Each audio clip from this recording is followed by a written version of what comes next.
welcome to the Violent Nexus Comics YouTube channel. Make sure to like, share, and subscribe, and enjoy the video. This is the origins of Miles Morales Spider-Man. 13-year-old Miles Morales was a kid caught between two worlds long before a spider ever touched him.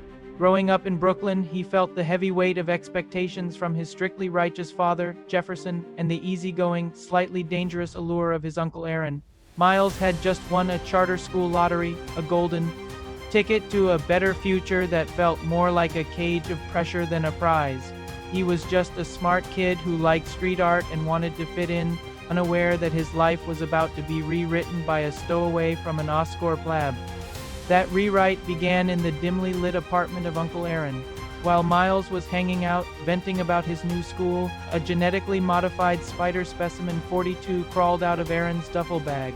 Aaron, operating secretly as the high-tech thief known as the Prowler, had inadvertently brought the creature home after a heist.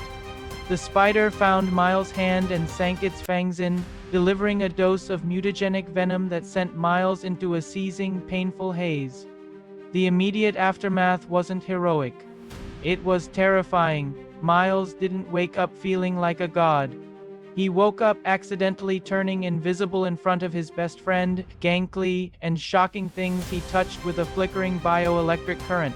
While Peter Parker famously embraced his powers to make money or fight crime, Miles' first instinct was to reject them.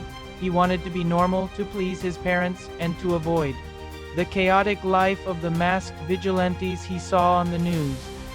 For months, Miles lived a double life of quiet desperation, hiding his glitching body while attending Brooklyn Vision's Academy. He watched from afar as the original Spider-Man, Peter Parker, swung through the skyline. To Miles, Peter was a legendary figure who had it all figured out, while Miles himself was just a freak with sweaty palms and a buzzing sensation in his skull that he didn't yet understand was a spider sense. He hoped that if he ignored the powers long enough, they might simply wither away. That hope died on a tragic night in Queens. Miles followed the sounds of explosions to find a battered, unmasked Peter Parker locked in a terminal struggle with the Green Goblin. From the shadows, Miles watched in paralyzed horror as Peter fought to protect his family one last time. By the time Miles worked up the courage to intervene, it was too late. Peter Parker died in the arms of Mary Jane and Aunt May, leaving a void in the city that felt like a physical weight on Miles' chest. The funeral at St. Patrick's Cathedral changed everything. Miles stood in the crowd, listening to the city mourn a hero he felt he could have saved. The guilt was transformative. He realized that having the ability to help and choosing not to was just as bad as the villains Peter fought. He sat down with Gank and confessed the truth.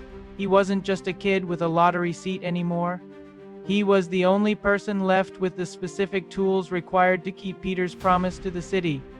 His first foray into heroics was, frankly, a disaster. Miles bought a cheap, slightly too small Spider-Man Halloween costume and tried to stop a robbery. The public didn't cheer. They were offended. To a grieving New York, seeing a fake Spider-Man felt like a mockery of Peter's sacrifice. Miles realized that if he was going to do this, he couldn't just be a replacement. He had to earn the right to wear the mask and define what it meant for a new generation. The turning point came during an encounter with Spider-Woman Jessica Drew and Nick Fury. They initially brought him in for questioning, skeptical of this new kid using Peter's name. However, after Miles helped them stop a breakout involving the villain Electro using his unique Venom Blast to do what the original Spider-Man couldn't, Fury saw his potential. Shield didn't just give him their blessing. They gave him a suit that reflected his own identity, sleek, black, and red. Owning his identity meant facing the darkest part of his origin, Uncle Aaron. Miles eventually discovered that his favorite uncle was the Prowler, the very thief who had indirectly caused his transformation. Their confrontation was a baptism by fire, forcing Miles to choose between family loyalty and the great responsibility he had inherited. When Aaron died during their battle due to a technical malfunction in his gear, Miles was left with a complicated legacy of love, crime, and the resolve to be better than the men who came before him. Today, Miles Morales isn't just the other Spider-Man. He is a hero who bridges cultures and dimensions. he balances the struggle of being a black and Latino teenager in a complex world with the cosmic duty of a web-slinger. He proved that the mask can be worn by anyone, provided they have the heart to stand up when everyone else is sitting down. Miles didn't just take over a job. He expanded a legend, proving that sometimes the remix is exactly what the world needs to hear. I hope you enjoyed this story. If you did, make sure to like and subscribe for more content, and until next time, stay super.